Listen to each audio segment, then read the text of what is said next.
I'm Dr. Anusha, consultant gynecologist and infertility specialist at Good Health Clinic for Women, Visakhapatnam. So చాలా మందికి ఒక doubt, PCOD ఉంటే న్యాచురల్గా conceive అవ్వలేరా అని చాలామంది అడుగుతున్నారు. సో ఈ వీడియోలో మనం తెలుసుకుందాం. పీసీఓడి అంటే యాక్చువల్గా ఏంటి? Polycystic ovarian syndrome. సో ఇందులో ఏమవుతుంది అని అంటే, ఈ మధ్యకాలంలో అందరిలో ఇది చూస్తున్నాం. Out of 10 people 8 members PCOS ఉంటుంది. సో ఎందుకు ఈ పీసీఓఎస్ ఉండడం వల్ల ఏమవుతుంది? వాళ్ళలో హార్మోనల్ ఇంబ్యాలెన్స్ అనేది వస్తుంది, వెయిట్ గెయిన్ అనేది ఉంటుంది. ఈ హార్మోనల్ ఇంబ్యాలెన్స్ అండ్ ఈ వెయిట్ గెయిన్ వల్ల ఏమవుతుంది? ఫేస్ పైన అన్వాంటెడ్ హెయిర్ రావడం, దాన్నే హిర్సిటిజం అంటాం. నెక్స్ట్ నెక్ కూడా బ్లాక్ కావడం, అండర్ ఆర్మ్స్లో బ్లాక్గా అవ్వడం, దీన్ని అకాంతోసిస్ నైగ్రికన్స్ అంటాం. అంటే ఎప్పుడైతే ఇన్సులిన్ సెన్సిటివిటీ ఉంటుందో నెక్ పైన ఇలా బ్లాక్గా అవ్వడం వస్తుంది. So that is an indication అనమాట, ఫ్యూచర్లో డయాబెటీస్ వచ్చేస్తుంది అనే ఇండికేషన్. సో ఇవన్నీ వార్నింగ్ సైన్స్. మరి పీసీఓఎస్ ఒకసారి వచ్చిందంటే తగ్గదా? ఒకసారి వచ్చిందంటే it is not completely curable. కానీ మనం ఈ హార్మోనల్ ఇష్యూస్ ఏవైతే ఉన్నాయో అవి ఖచ్చితంగా నార్మలైజ్ చేసుకోవచ్చు.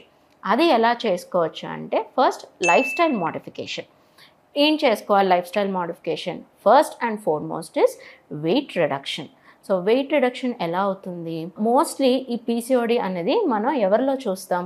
యంగ్ టీనేజ్ పిల్లల్లో ఎక్కువ చూస్తున్నాం. ఎందుకు? ఎక్కువ స్ట్రెస్, నో ఫిజికల్ యాక్టివిటీ, ఎక్కువ జంక్ ఫుడ్ అది తీసుకోవడం వల్ల ఈ పీసీఓడి అనేది చాలా ఎక్కువగా డెవలప్ అవుతుంది.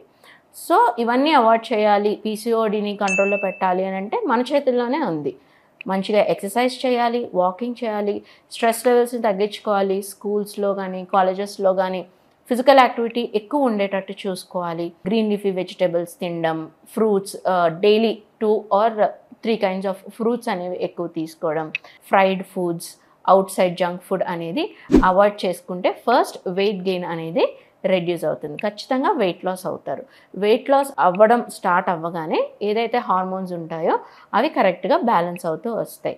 సో హార్మోన్స్ బ్యాలెన్స్ అవ్వగానే పీరియడ్ కరెక్ట్ టైంకి వస్తుంది, రెగ్యులర్గా పీరియడ్ వస్తుంది, ఓవ్యులేషన్ కూడా అవుతుంది.